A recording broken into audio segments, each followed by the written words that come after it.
This place is for connect the power supply.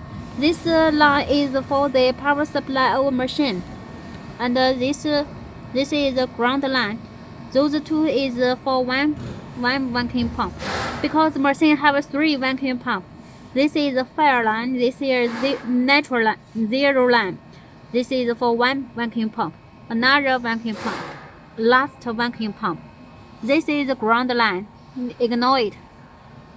这 You 样 need 吧， to find a metal sheet to connect it and get it into the ground earth. Get into the earth. 他用那个线头绑的。 This machine just need 0.4 to 0.6 or 4 to 6 per air compressor is okay. Those pipes are connected to this air compressor.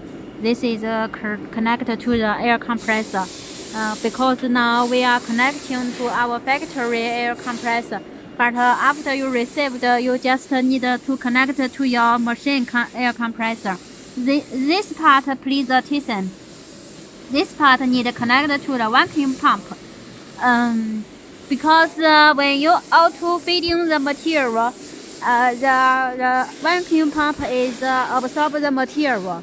So that the 2 smaller tubes need to connect to the vacuum pump to release the gas, so the machine table could move in. Those 2 smaller tubes is used to release the gas from the vacuum pump. And here is the pipes for connecting the vacuum pump.